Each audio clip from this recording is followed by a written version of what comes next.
I'm Mark Golub.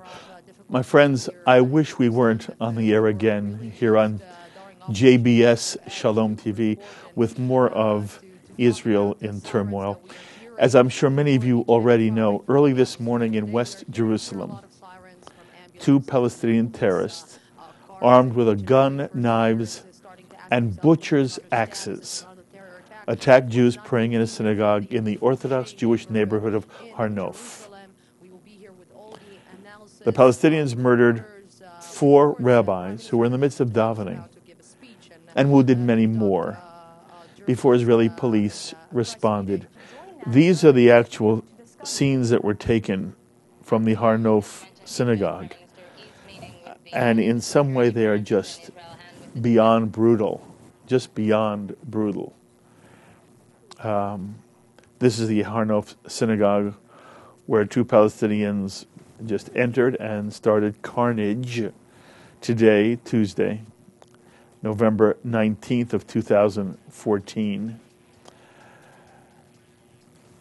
And it's just painful for the Jewish people to once again seeing what is senseless murder.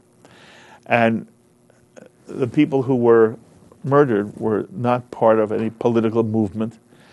They were simply Jews praying in a synagogue. Those murdered included Rabbi Moshe Tursky, 59 years old. He is part or was part of a celebrated Hasidic dynasty. And this is a picture of Moshe Tursky. And you've seen a relative of Rabbi Moshe Tursky on L'Chaim and Shalom TV. He lived in Boston for many years, knew Alan Dershowitz, and then he moved to Israel. He was one of the 4 rabbis murdered. 3 of the rabbis murdered come from America, and 1 came from England. The other 3 rabbis included Rabbi Avraham Shmuel Goldberg, 68 years old, Rabbi Aryeh Kopinski, 43 years old, and Rabbi Kalman Levine, 55 years old. Relatives of the murderers identified them as 2 Palestinian cousins, one 22 years old and one 32 years old. And President Mahmoud Abbas of the Palestinian Authority has condemned the murders. However, Mahmoud Abbas has called on Palestinians to protect the Temple Mount, on which now the Dome of the Rock and the Al-Aqsa Mosque stand. And Abbas warned of a holy war if it is, quote, contaminated, unquote, by Jews. If the Temple Mount is contaminated by Jews, Mahmoud Abbas wants a holy war in which he's asked Palestinians to do anything necessary to keep Jews off the Temple Mount. I'll remind you that the Temple Mount came under Israeli control in 1967 during the Six-Day War, and since that time, Israel has protected Muslim access to the mosque and to the Temple Mount. And for a period of time, everyone was able to go up and see the Temple Mount, to be at the Temple Mount, even to pray at the Temple Mount. The Palestinians have now closed the Mount, basically to Jewish prayer. And you heard Mahmoud Abbas has called for a holy war to keep the Temple Mount from being, quote, contaminated, unquote, by Jews. One relative of the Palestinian cousins has actually been quoted as saying, quote, they carried out this operation because of the fire in their hearts. They were under pressures, and in one ripe moment, the explosion took place. And then this relative said, I say in full mouth, it is a religious war which Netanyahu has started. And he concluded by saying, it will end the way we like. That is what the state of Israel and the Jewish people are confronting on this day. Well, we're pleased to have on our phones right now a gentleman who represents the state of Israel and has been one of the most wonderful, articulate, and inspiring voices that the state of Israel has ever had here in the United States. He is the Israeli Consul General in New York City. He is Ido Aharoni. Ido joins us now by phone. Ido, First of all of us here at JBS Shalom TV and all the audience, and I believe, Ido, America as a whole, says to every Israeli, and to you in particular, we are so sorry that Israel has to deal again with this kind of just, excuse the word, barbarism inflicted against the Israeli people. So we want you to know that first, Ido.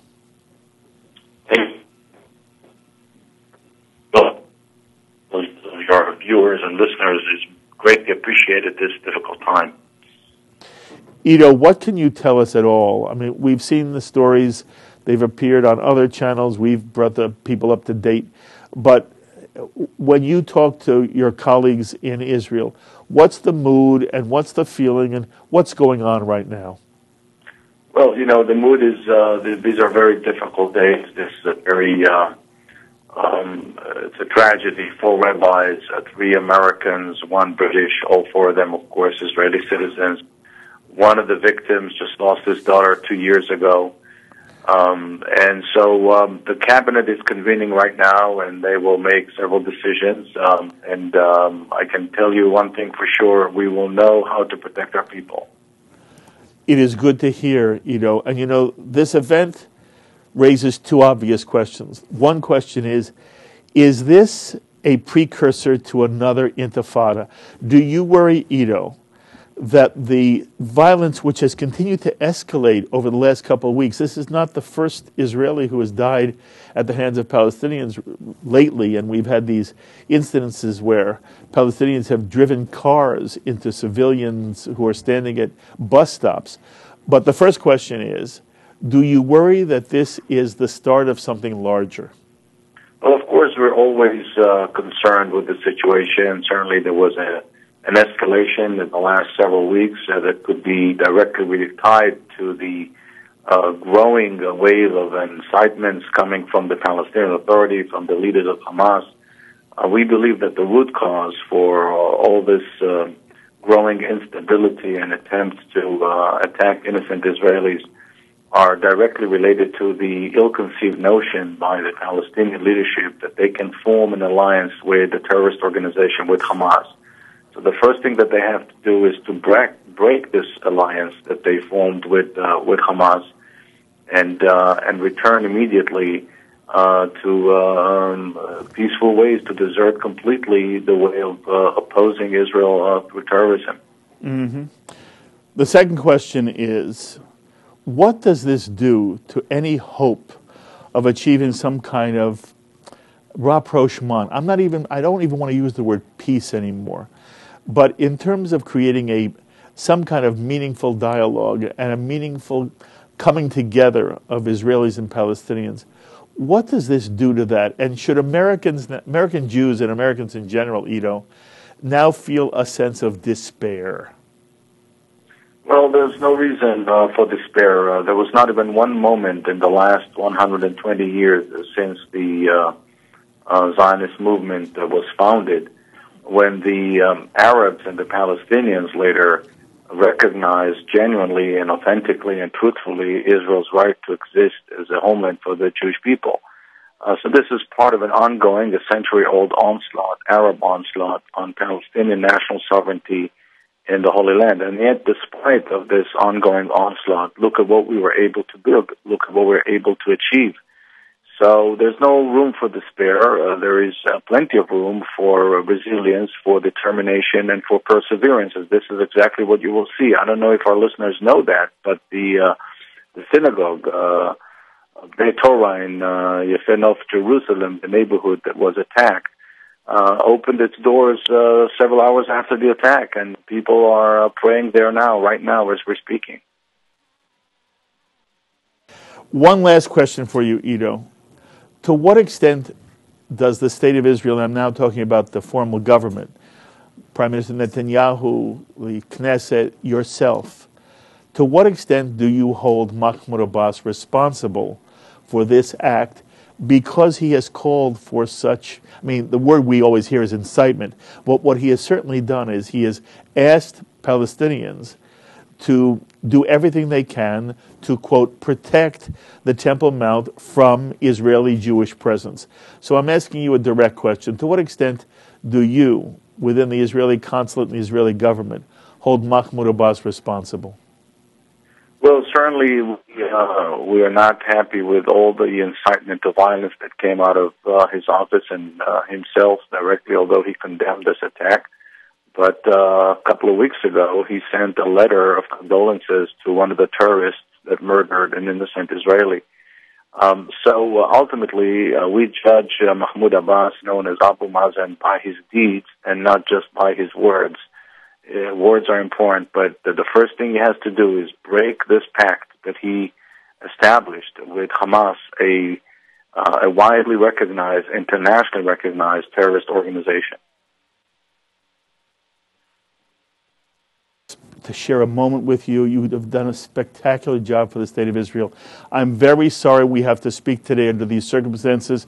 We'll speak soon under better times. Thank you, my friend. Thank you. Be well. Ido Aharoni, Consul General in New York City. I want to go now to Jerusalem and bring in Haviv Rettig Gur, who is a journalist with the Times of Israel. Haviv, thank you for being with us. Hi, thanks for having me. You unfortunately were with us a number of times. I say it's fortunate for us that it was you.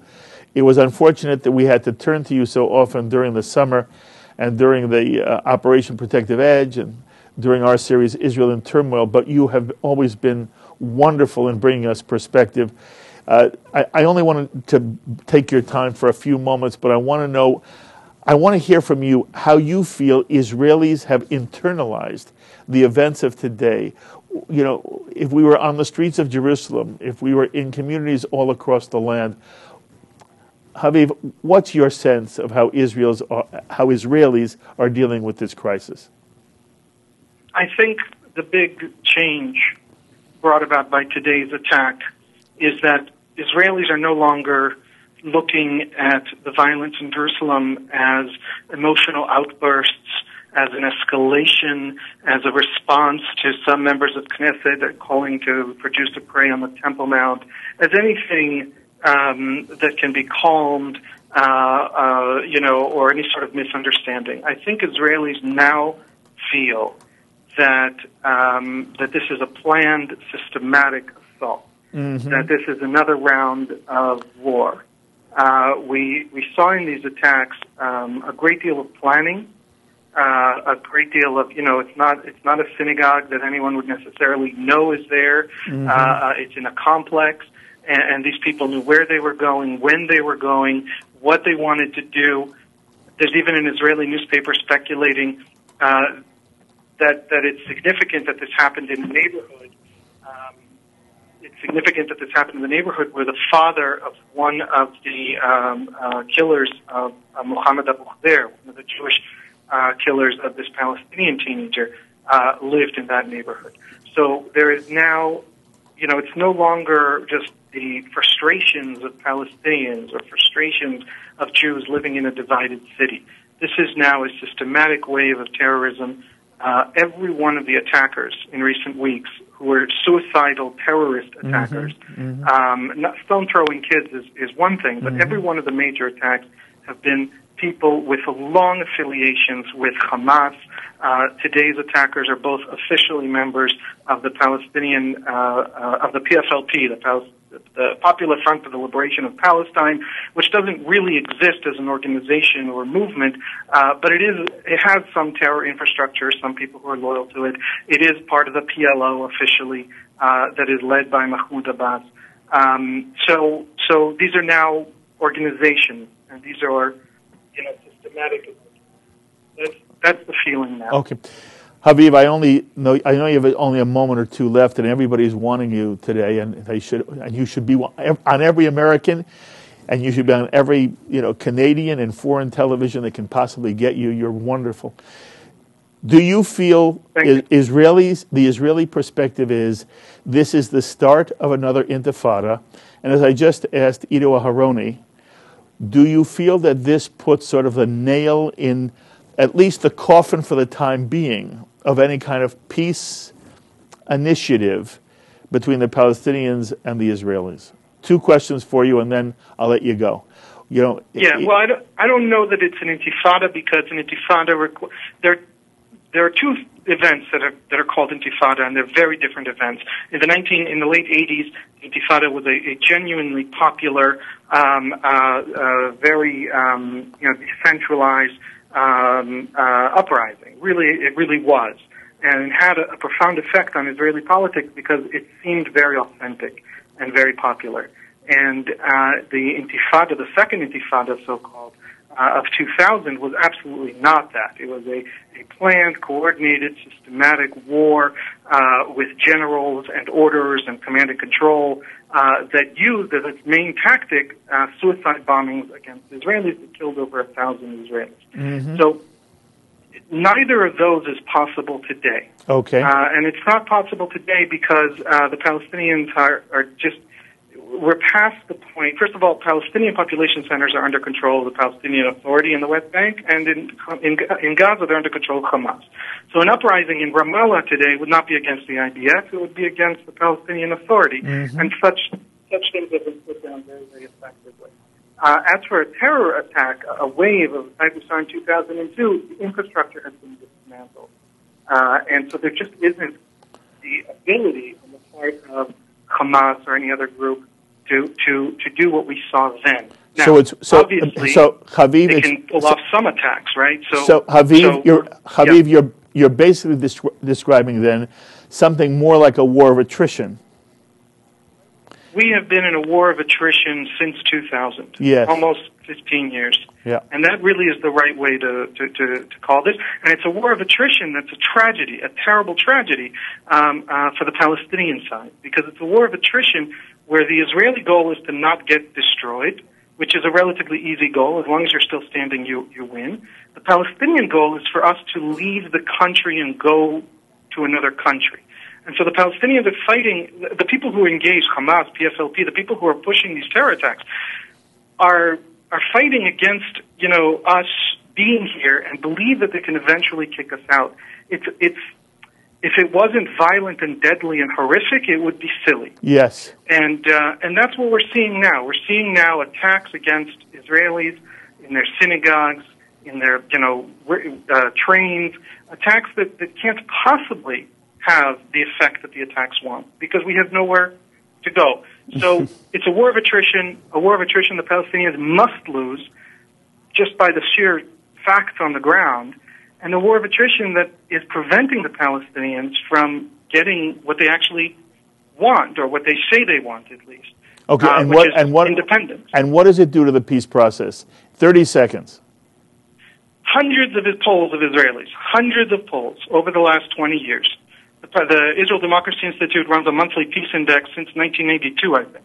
Hundreds of polls of Israelis tell us the same thing. For the last 10 years, the majority of Israelis are willing to pull out of most of the West Bank. In 2006, Ehud Olmert won the election after promising, I will pull out of the West Bank, and saying, don't say I didn't tell you before the election. I'm going to do what we just did in Gaza in the West Bank. And he won that election. And a minute after winning that election, the government was sworn in May 2006. On June 25, 2006, Gilad Shalit is abducted. War begins in Gaza. War begins in Lebanon. And the places where Israel withdrew become war zones.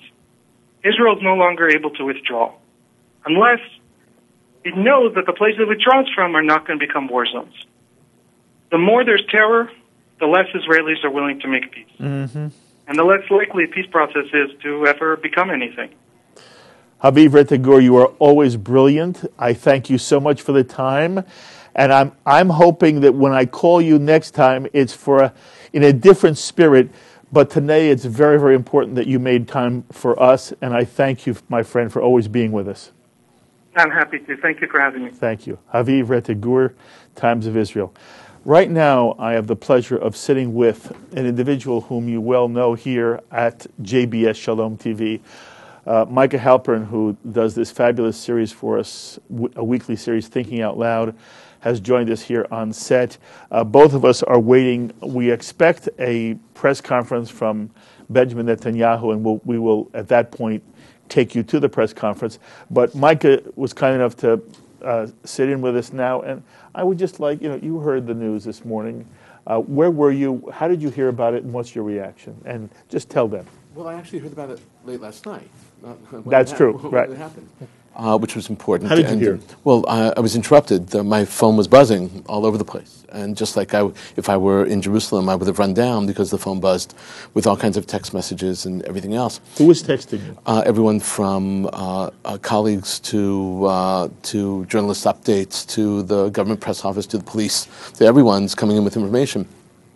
Interestingly, there was a lag. Was the information accurate? There was a lot of misinformation at the beginning, but there was a lag. Remember, the police didn't get there for 8 minutes, and that was a huge 8 minutes. That seems like an eternity. Unbelievable. And the first police on the site were traffic police also, which is very unusual, too. Yeah, but we remember, Israel is 7 hours behind us. Right. So if it's 7 o'clock Israeli time, for us it is midnight. Right. So it was just after midnight that I... 8 minutes is a long time. Very long time. And so... A lot of death can happen in 8 minutes. Right. Thankfully, this is a game changer. The whole attack is a game changer. It's not just a game changer because of the kinds of events that took place up until now. It's a game changer because it's clearly a very well-planned, executed with collaborators. In other words, they did this together. In addition, it was brutal, more brutal than anything we've seen. They also used a live weapon, which was important also. They had hatchets, which were important. It was enormously bloody. The game changer also was something they did not realize, and that was that the amount of foreigners, dual citizens there. The FBI is already investigating. The FBI has to investigate. Because Americans are killed. And so that's a game changer. Even John Kerry, U.S. Secretary of State, said... He said, we've got to stop the incitement. Now, remember, we've been shouting, you and I and many others have been talking about Abbas's incitement, which has been subtle for a very long time, but the United States never really commented on it.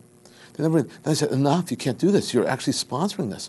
And even his comments today, Abbas's comments today, were deeply troubling. He condemned it, but then put it in the context. The context was, it's all in the context of the occupation.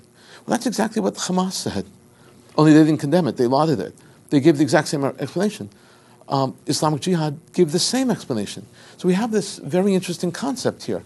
It's difficult for me to sort of ferret out what Abbas really thinks. You're asking about the peace process. Well, if he's the partner, then he can't be inciting. It's a direct incitement to this issue. And it's important for us to recognize that. Incitement is not just, we in the United States think incitement is just a bad word. You know, you say something not nice. They're saying things which are really fighting words. They really generate and engender and foster groups of people to stand up and do something really ugly, like this. Okay. And what do you say when you hear American Jews who are very committed to the State of Israel, and they believe that they are saying what is in Israel's best interest? You know, Mahmoud Abbas is a moderate, and we must strengthen Mahmoud Abbas, and our best chance for peace is to strengthen Abbas's position within the Palestinian Authority and the Palestinian world in general. Yeah, I don't deny that statement. My problem is not that statement. You don't deny that he's a moderate? No, because moderate is a relative term. Is a moderate. Right. Does that simply mean he's not as bad as somebody else? Correct. Because that's not what a moderate means in common parlance. Correct. So what we have is he is a moderate relative to the other people on the landscape. Yes, but I'm sorry, I don't buy it. Right. So here's one can be very extreme or extreme. Right. And the extreme is not a moderate simply because he's not as extreme as somebody else. When we hear the American administration or Secretary of State Kerry or well-meaning Jews call Mahmoud Abbas a moderate, it's not in relationship to somebody else. They believe this is a man who wants to work with the State of Israel, wants to make peace with the State of Israel, is against violence against Israel, is working with Palestinian police to help Israel keep a lid on any violence on the West Bank, that ultimately Mahmoud Abbas is against Hamas. That's what moderate means. It doesn't mean he's not as extreme. So when I say to you, Micah, is Mahmoud Abbas a moderate? And you say yes, either you're using the word incorrectly, or you do believe Mahmoud Abbas does want to make peace with Israel, is against the violence, and is in some way a partner in a greater sense. And I want you to clarify from your perspective, what is Mahmoud Abbas? Okay. The word moderate aside, Mahmoud Abbas is very different than Hamas. He has made a tactical decision. The tactical decision was, right now I cannot function with Hamas directly, even though I have a relationship with Hamas. I have that relationship with Hamas, so that's a big deal. The next thing he's making a tactical decision on is that he knows that he's in charge and in control of the areas of the West Bank itself that the Palestinians could have direct authority over.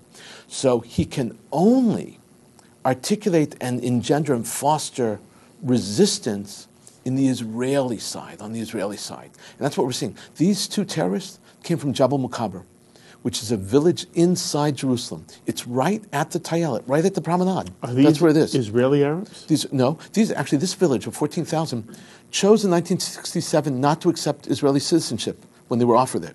They chose not to. It's right at East Tapiot. It's right underneath the UN headquarters. It actually, in Christian terminology, this village was actually called the Hill of Evil Counsel, which is interesting also. As an aside, it's an important aside. Everything in history is important, but my asides tend to be interesting in other ways. This is exactly where the very terrorists who attacked the Merkaz Harav Yeshiva came from in 2008, who killed on March 6, 2008, who killed 9 yeshiva students with a Kalashnikov rifle in the yeshiva, and from that very same place. Okay. If that's true, and you're reminding us now of an incident where 9 Jews were killed, why is this, in your mind, a watershed? Mm-hmm. Because, in essence, you've just described a similar situation that was even worse. Right. It was at a different time. Okay, that was 6 years ago. And 6.5 years ago, there were different issues on terror and on the agenda. And Mahmoud Abbas then was in a different situation too. Now we have a situation where the terror that we were seeing over the last, we'll just say, since the summertime, because that's when they're calling the silent intifada a beginning. So since then, there was somewhat sporadic and spontaneous events. A few planned things, but if they were planned to specifically by individuals and lone wolves. Here we have a group of people that were involved. There's no question, because 2 were included. That makes it all that much different. Also, the brutality, the fact that it was in a synagogue is very, very important. That does not play well around the world. It doesn't play well even in the halls that would be against Israel and supporting Palestinians and actually even justifying their actions because of the oppression of Israel. That does not play well when you kill people in the middle of prayer. Yes, they've got talesim on, they've got tefillin on. I mean, these were Jews in the midst of morning davening. I saw one picture of a bullet that was shot that went into the Gemara, into the Talmud of Rosh Hashanah. And the bullet goes through the Talmud itself and stops right on the page where it talks about the shofar and the various elements of the shofar. Now, I happen to know that page very well. And the interesting element is that what is the shofar? The shofar is actually the sacrifice, right, that it took instead of Isaac. Right? And we see this in the first chapters of the book of Genesis. And so the shofar is used as an example of the ram as opposed to Isaac, but rather, so that's very powerful because in reality, the image, the metaphor, is that, unfortunately and tragically, there were sacrifices. But this is not going to be the end of Israel. Terror cannot destroy Israel. Okay. It will not happen.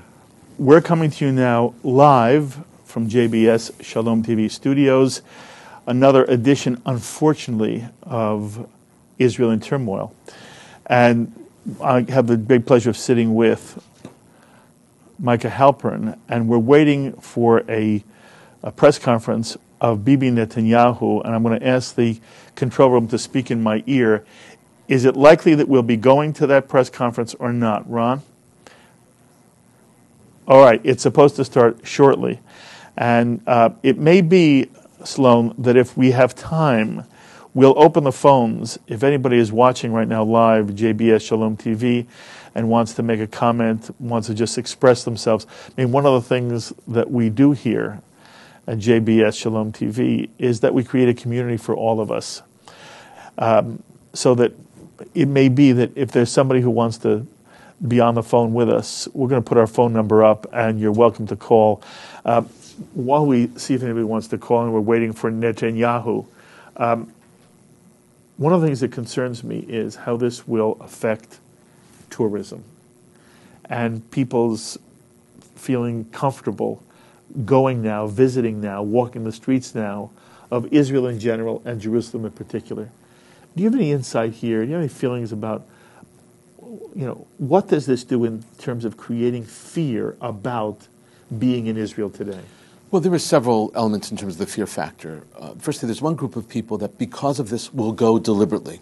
Will say, you cannot shut down Israel for us. It belongs to us. In other words, and these are not radical right-wing, regardless of what you think about them. They're not radical right-wing politic issues. These are people whose heart tells them our place is in Israel.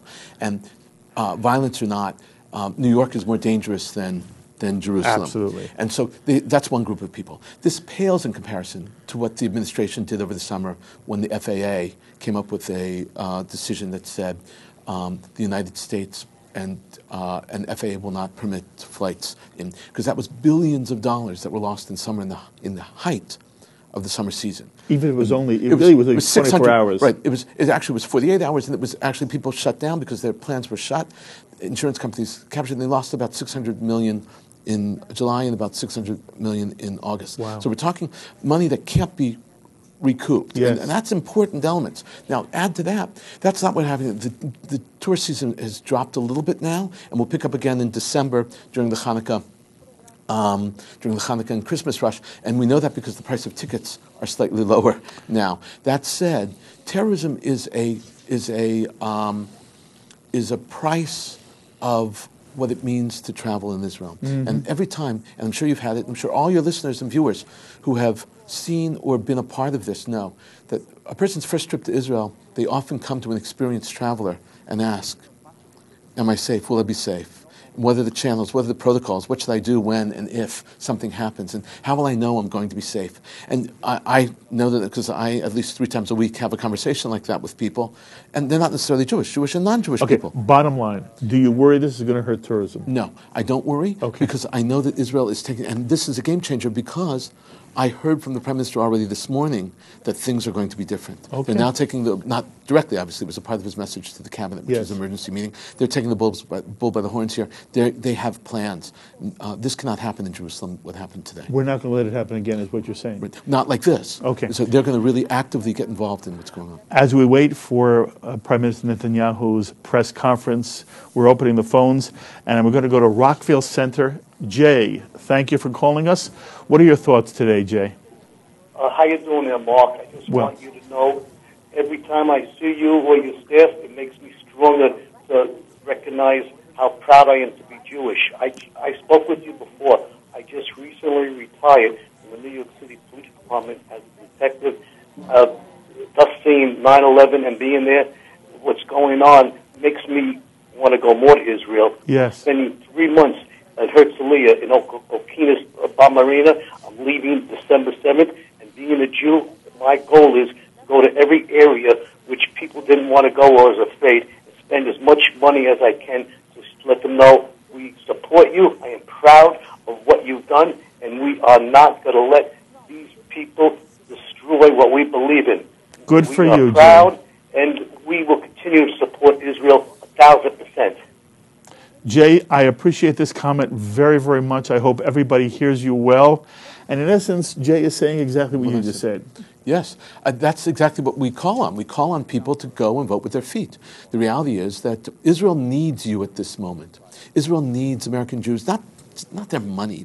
Yes, their money too. Yes. But they need to know that they're not alone. Yes. Not because you're going to go and fight for them. Yes. Not because you're going to defend them. That they're not doing this only for themselves. That there are actually people who believe in them. Because all they hear, and they hear it all over, they hear the critique. They hear the criticism. They hear we expect you to do X, Y, and Z. They hear the bad things. They don't hear the good things. And it's important for us to realize, not just you and I, it's important to the viewership, it's important that America know that Israel is also a victim here, and they're players in the game. Mm-hmm. But you just can't say. Eventually, this chorus that it's all because of the occupation has to end. Yes. At one point, it has to end. We're going to go to Nutley, New Jersey, and welcome Ann. Ann, thank you for joining us. Yes, I just wanted to say that I'm a Christian, and I'm 100% for Israel, and I'm so angry at the Palestinians, their continuous molestation of Israel is a crime. And I wish, and I know this is going to sound very unchristian, that the Israelis will bomb the hell out of them. I can't think of all American Christians are for Israel. Mm-hmm. We're fed up with the Palestinians, and we're also fed up with the Muhammad, who started the whole. He was an idiot. He was a warlord. He was a child abuser. They're worshiping Satan. And America is 100% for Israel, especially the Christians. That's all I want to say. God bless Israel. Thank you, sweetheart. Ann, have you ever been to Israel? Never. My children have. Well, I hope one day you get to see Israel and to experience Israel. But it's lovely to have the support for the state of Israel that you express. And Micah, I know that there are many people who, I don't know if they'd say it exactly as Ann said it, but I think there are many Christians who are very much sympathetic to and pro-Israel. And absolutely, without a doubt. 100%. Thank you so much, darling. Thank you. Any comment? Yeah, I mean, the reality is that it's important to hear those Christians. It's important to hear them, because we often hear Christians who are critical. Yes. It's important for us to realize also, and for your viewers to know, that from the point of view just of supporting Israel, more Christians in America support Israel than Jews, just simply because of sheer numbers. Because there were so many more. There were only 6 million Jews. Okay. Even you're talking about absolute numbers, yes. So it's important to know in terms of those numbers what we're talking about here. We'll take one more caller here. We'll go to Stamford, Connecticut, and welcome Peter. Peter, thanks for calling. What are your thoughts? Mark, I have to congratulate you and the team on such great coverage. Thank you. In fact, what I'm looking to talk about is what the insight that Micah is adding to the origin of where these terrorists came from within Jerusalem, and understanding that they, in fact, that area declined to be become Israeli citizens. And that adds so much to the understanding of what's going on. And to be able to share in that, I really appreciate it. That's very sweet of you. It is important, by the way, for people like you, and again, some of the people we're calling right now, to give a larger context. Since summer to now, we've seen leadership in the Palestinian Authority actually advocate. All you have to do is look at the websites and the Facebooks of, you don't even have to understand Arabic. And you'll see, without even understanding Arabic, you can see the cartoons that they're playing. And I know because I have a whole section on my show about the cartoons. And this is important to deal with. I've got to tell you something. The Palestinian Authority is speaking with multiple sides of their mouth. They're saying one thing to the Americans, and they're saying a completely different thing to... This is very important what you're saying. Say it again. Say it again. The Palestinian Authority is speaking duplicitously. They're speaking with two completely different tones. To the Americans, they say one thing, and to their Palestinians, they say another. And to the Palestinians, they're saying, when you go up on the Temple Mount, and you say on the Temple Mount itself, and you're on Haram al-Sharif, they call it, that's the noble sanctuary, and you're the leader of the Palestinian Authority, and you are not, by the way, a major dynamic character, but you are the leader, your name is Mahmoud Abbas, and you go up there and you say, this is ours.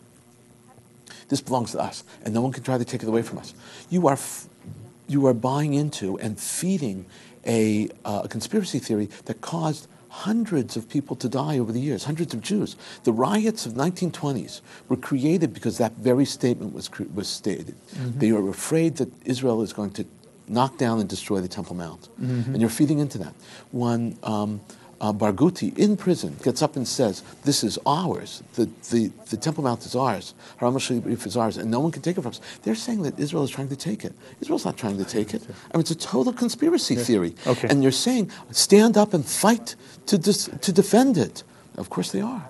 We're going to go right now to the Netanyahu press conference. This is Prime Minister Netanyahu speaking from the Prime Minister's office, the press room of the Prime Minister's office.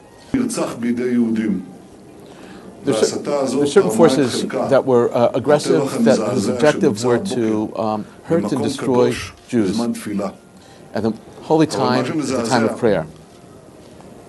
It's not just the arrogance,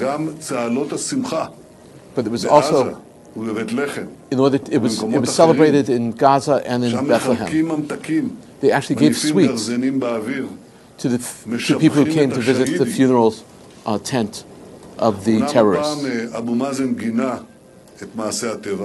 And it's true that Abbas did condemn the terror. But he's a part of the incitement also that we had this morning. ואני זוכר שהוא גם גינה את רצח שלושת הנערים, אבל זה לא מספיק. That's not enough. כי בהמשך של אותו משפט גינוי על הטבח היום, in the very same moment that הוא קשר את זה he said that he condemned it, he also sanctified it or made it kosher because he said that the Temple Mount is ours. This is incitement that happens daily by a boss and his authority. Leaders and heroes of the culture of Palestinians, they're attacking constantly at the security of Israel, in their schools, every place, sanctifying and elevating the concept of the conflict. And they're actually threatening the very existence of Israel. Last week I went to Jordan, and there I met with the King of Jordan, Abdullah, and Secretary of State Kerry. And together we created this series of principles to create quiet. And the first is to try to eliminate the declarations of the Palestinians.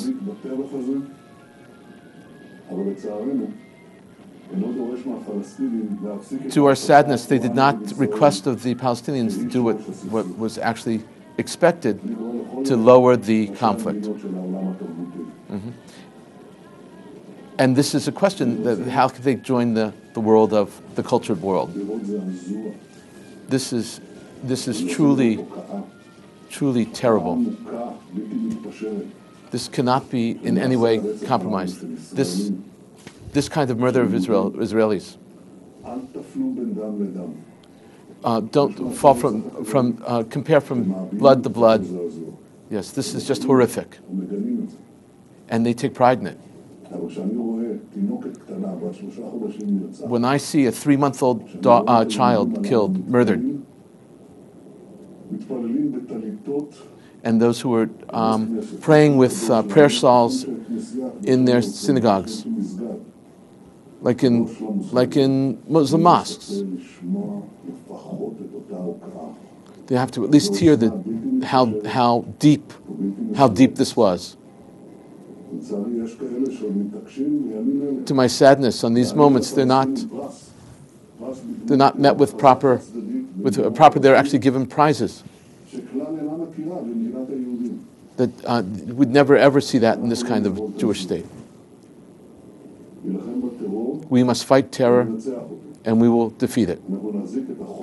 We will uphold the law and order in all that we can in Jerusalem. We will destroy the houses of terrorists who did this terrorist attack and those that did it in previous attacks. We will be stronger and more persistent. And anyone who's outside the law, we will increase the defense in Jerusalem, where there's both positive, aggressive acts as well as defensive acts.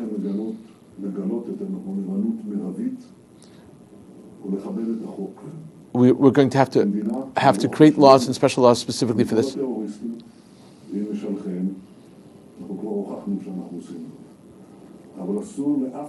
It's forbidden for anyone to think that they can take in their own hands the law.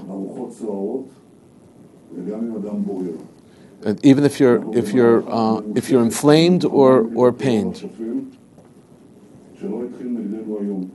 Mm-hmm.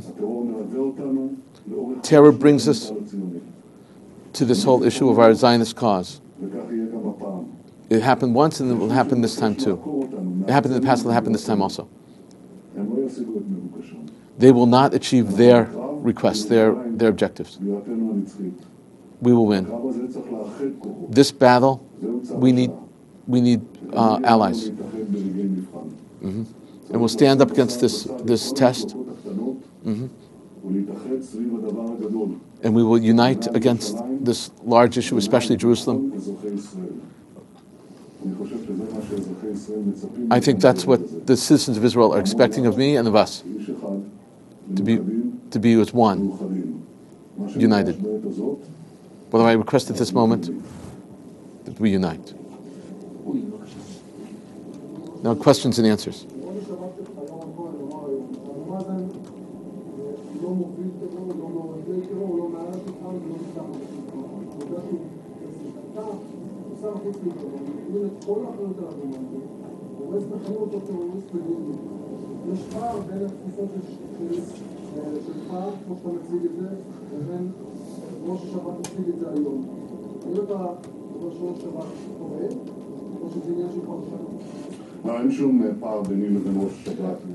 The question is whether or not there's a separation between him and the intelligence services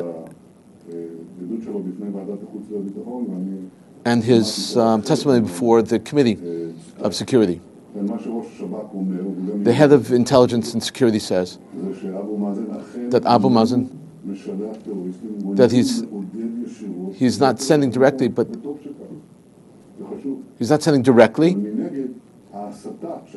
but his incitement is important. So the differentiation is what the intelligence services are saying. He's not sending them directly, but he is inciting them. That's the exact situation. So there's no distinction between our understandings.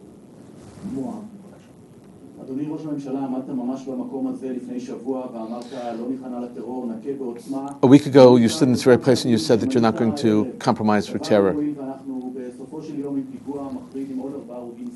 And now we have another situation when there are four Israeli deaths.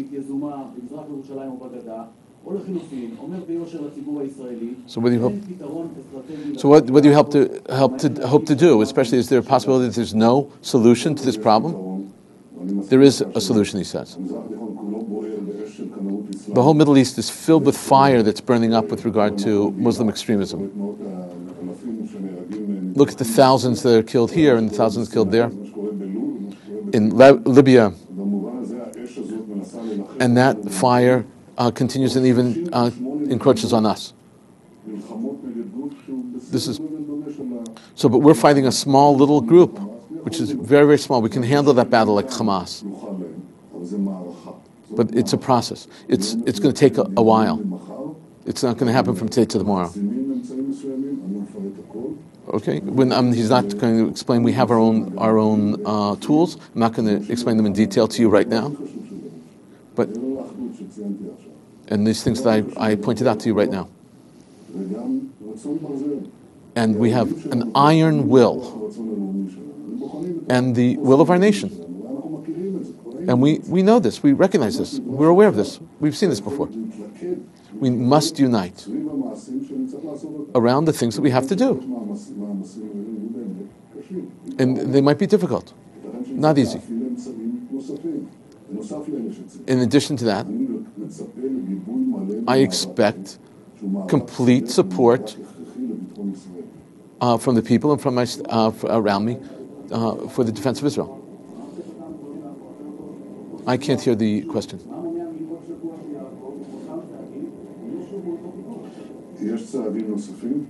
There are additional steps that we'll be able to do, and then we'll achieve our goal.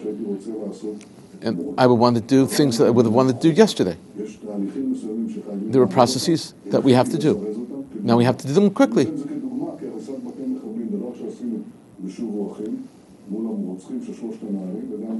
Like the case with the three young boys that were killed, we placed them in things into place.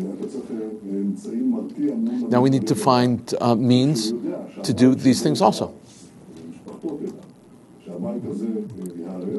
We're going to destroy these houses, and we're going to move on it. It's requesting and demanding that we do it now, and all has to be according to law.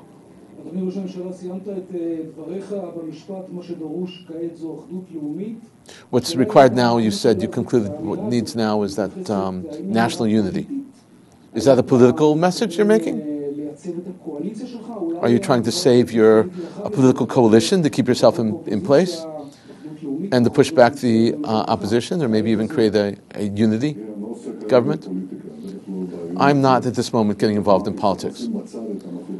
We need to put those political issues on the side. I'm talking now about a larger perspective.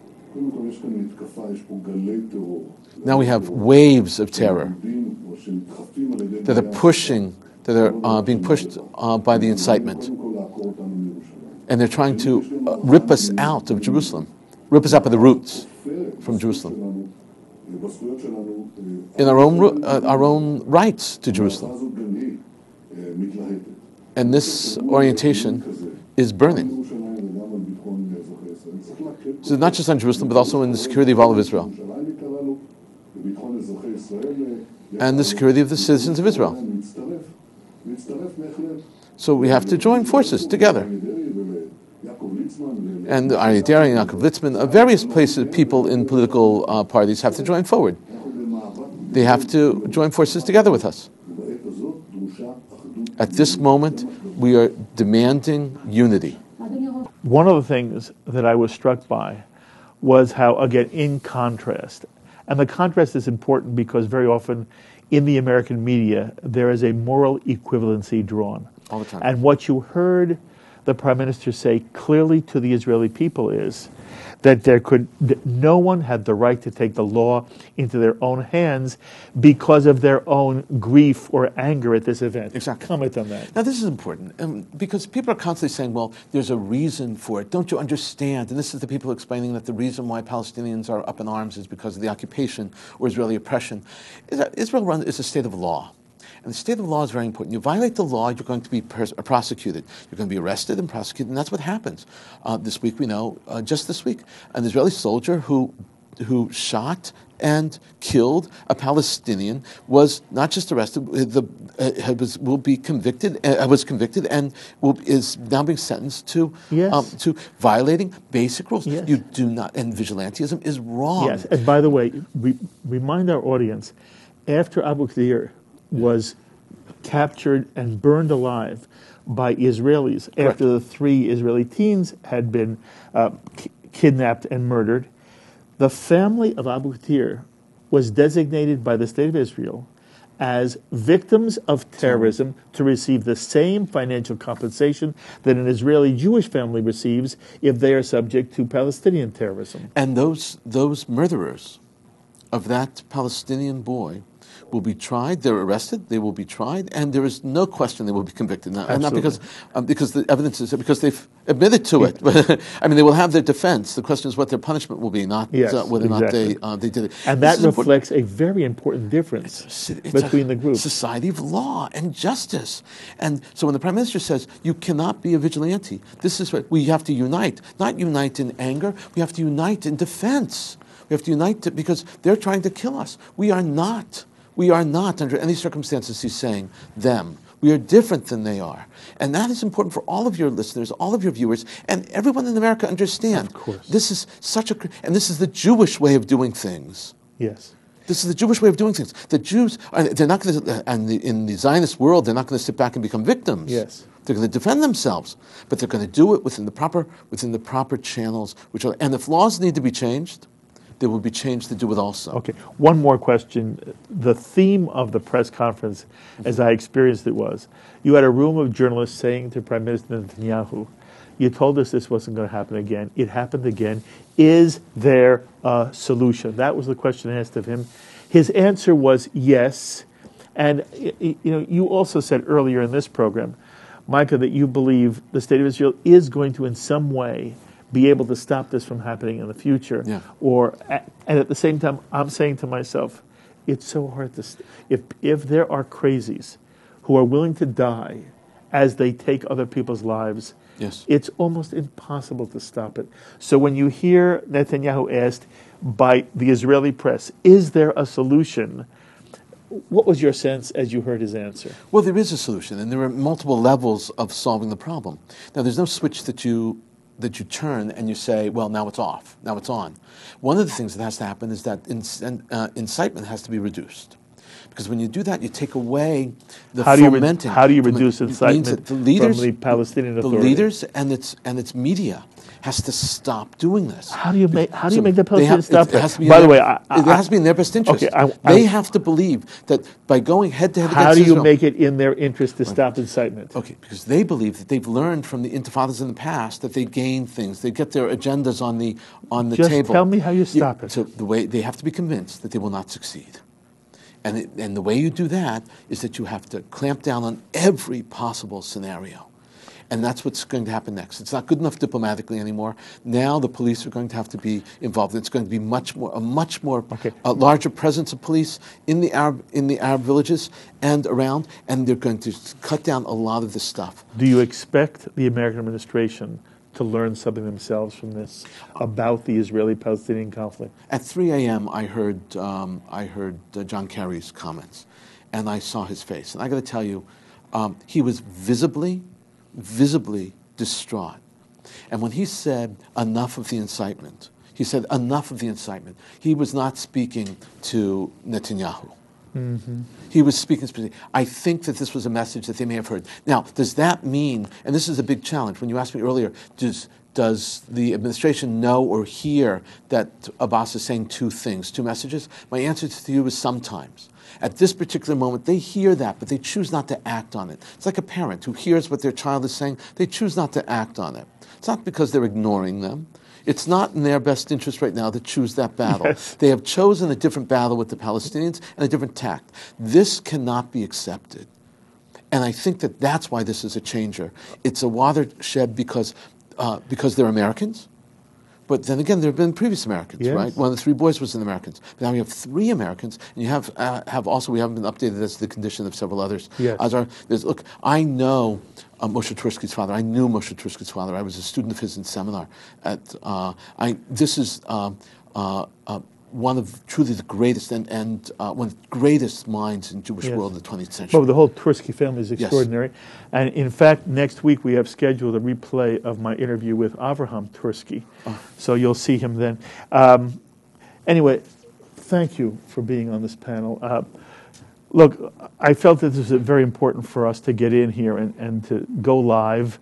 I appreciate the callers who called and also expressed their thoughts. And you know, it's one of the things that's true about JBS is that we're doing our best to stay on top of anything that happens of importance to the Jewish world.